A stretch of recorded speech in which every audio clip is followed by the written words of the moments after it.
Hello मेरे प्यारे छात्र छात्राओं, कैसे हैं आप सभी। आइए, उम्मीद करते हैं कि आप सभी बहुत ही अच्छे होंगे और बिल्कुल भी ठंडी के मौसम में जो है रजाई में दुबक करके अपनी पढ़ाई को कर रहे होंगे और इस वीडियो को देख रहे होंगे। ठीक है, तो आइए मेरे बच्चे, एक बार फिर से अभिजीत ऑनलाइन क्लासेस में आप सभी का बहुत बहुत स्वागत है।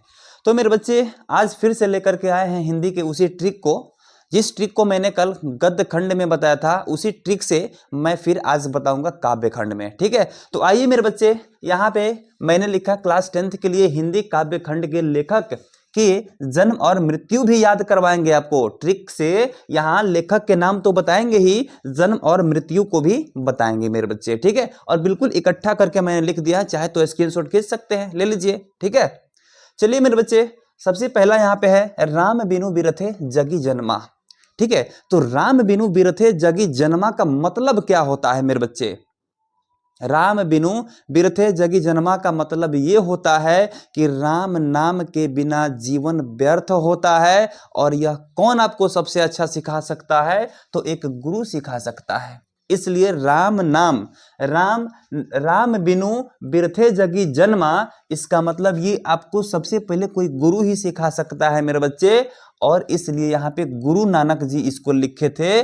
जन्म इसका, और 14 वर्ष की उम्र में आपको सीखने की उम्र होती है मेरे बच्चे, इसलिए 1469, और यहाँ पे मृत्यु 1539 में। ठीक है, जन्म 1469 और मृत्यु 1539 में हुआ था। ठीक है जी, चलो बच्चों आगे बढ़ते हैं। अगला है प्रेम अयनी श्री राधिका। देखिए पूरा रस से भरा हुआ है, इसका नाम ही प्रेम अयनी श्री राधिका। आहा, देखिए तो यहाँ पे मेरे बच्चे आप लोग समझ सकते हैं कि प्रेम अयनी श्री राधिका, यानी कि राधिका जी श्री कृष्ण के प्रेम में ही विवाह तक नहीं की थी, उनके प्रेम में ही पूरा अपना जीवन गुजार दी थी। इस बात में कितना रस है कि नहीं है। तो मेरे बच्चे, इसलिए इसको रस खान जी लिखे थे।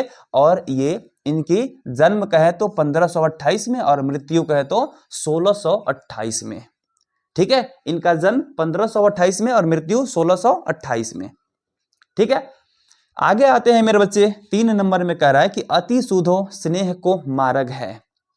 ठीक है, कह रहा है कि अति सुधो स्नेह को मार्ग है, यानी जब किसी को अति प्रेम हो जाता है ना, सीधे प्रेम का मार्ग जब खुल जाता है किसी लड़का को या फिर किसी लड़की के लिए, जब प्रेम का मार्ग जब खुल जाता है ना प्यारे बच्चे, ये जो है एक ट्रिक है। ठीक है ना, एक ट्रिक के माध्यम से मैं केवल बता रहा हूं, इसको दिल पे नहीं लेना है। ठीक है, तो देखिए यहाँ पे कह रहा है अति सुधो स्नेह को मार्ग है, यानी अति जल्दी ही सीधे, और स्नेह का मार्ग जब खुल जाता है प्रेम का रास्ता, तो उस बच्चे को क्या होता है ना, खूब आनंद आता है, घन में आनंद आता है। घन का मतलब होता है कि क्यूब, प्रेम में जो है ना क्यूब में उसको आनंद आता है ना, खूब आनंद आता है। ठीक है, तो इसलिए कह सकते हैं अति सुधो स्नेह को मार्ग जब खुलता है तो घन में आनंद आता है, इसलिए घनानंद हो जाएगा जी। ठीक है, आगे बढ़ते हैं बच्चे। अब देखते हैं कि वह जो है 15 से लेकर 1689 में इनका जन्म हुआ था। घनानंद जी का जन्म 1689 में हुआ था और मृत्यु की बात करें तो 1739 में हुआ था। ठीक है, 1739 में हुआ था जी। ठीक है, अगला आते हैं मेरे बच्चे, देखते हैं स्वदेशी। तो यहां पे जब प्रेम हुआ था तो उसको खूब आनंद आया था। ठीक है, लेकिन मेरे बच्चे जब अपने देश से प्रेम होता है ना, तो अपने देश के प्रति प्रेम आता है।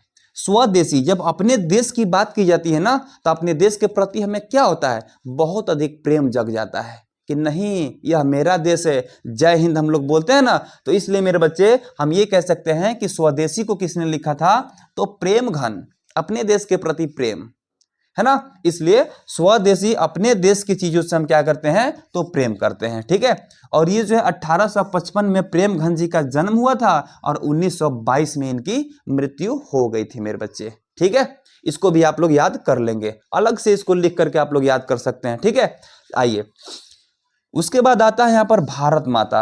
आहा, अपने देश की बात है, भारत माता। ठीक है, तो भारत माता जब भी हम लोग नाम सुनते हैं मेरे बच्चे, तो हमें एक खिलाड़ी है, क्रिकेटर ऋषभ पंत का याद आता है। ठीक है। तो खिलाड़ी जो है ऋषभ पंत, यानी अपने भारत माता के लिए खेलता है कौन? ऋषभ पंत। तो इसलिए इसको लिखा है किसने? सुमित्रा नंदन पंत। ठीक है ना। तो ऋषभ पंत यानी अपने देश के ही कोई खिलाड़ी है, तो इसीलिए इसी के कास्ट के एक व्यक्ति ने लिख दिया था सुमित्रा नंदन पंत। ऋषभ पंत के नाम पे याद कर लीजिएगा, सुमित्रा नंदन पंत। यानी भारत माता के लिए क्रिकेट कौन खेलता है? ऋषभ पंत। तो इसको लिखा किसने? सुमित्रा नंदन पंत। ठीक है। और बात करें बच्चों तो 1900 सुमित्रा नंदन पंत, यानी यहां पे जो है ऋषभ पंत 0 पे 2 बार आउट हुआ है, 0 पे 2 बार आउट हुआ है ना। तो इसलिए 1900 में सुमित्रा नंदन पंत का जन्म हुआ था, और 1977 में जो है ना, 1977 में इनकी मृत्यु हुई थी सुमित्रा नंदन पंत की। यानी 2 बार जो है ना शतक लगाया था, शतक डबल साथ है। ठीक है। तो इसलिए 1900 जन्म और 1977 में मृत्यु, 2 बार शतक लगाया, तो 2 बार साथ है। ठीक है। चलिए आगे बढ़ते हैं। अगला देखते हैं मेरे बच्चे, जनतंत्र का जन्म। तो जनतंत्र का जन्म, बात यहां पर किसका है? तो मेरे बच्चे यहां पे जन्म की बात है ना। तो जन्मदिन, जन्मदिन हम लोग कब मनाते हैं?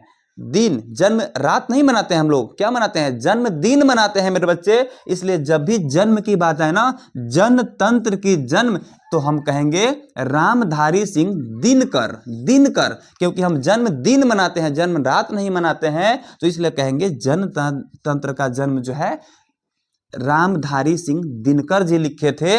1908 में इनकी जन्म और 1974 में इनकी मृत्यु। ठीक है, इसे याद कर लेंगे जी। ठीक है।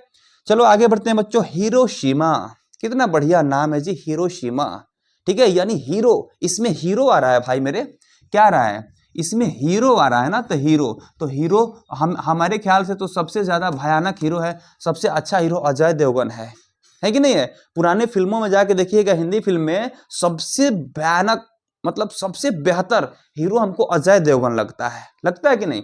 तो यहाँ पे आप लोग समझ सकते हैं कि जब भी बात आता है हिरोशिमा, हिरोशिमा की जब बात आता है, तो यहाँ पे हम कहेंगे सच्चिदानंद, हीरानंद, वात्स्यायन, अज्ञेय। यानी कि अज्ञेय इनका नाम था, शॉर्ट नाम क्या था इनका? अज्ञेय था। तो यहाँ पे अजय से अज्ञेय कितना दूर है मेरे बच्चे? अज्ञेय ज्यादा दूर नहीं है, तो अजय से बन गया अज्ञेय।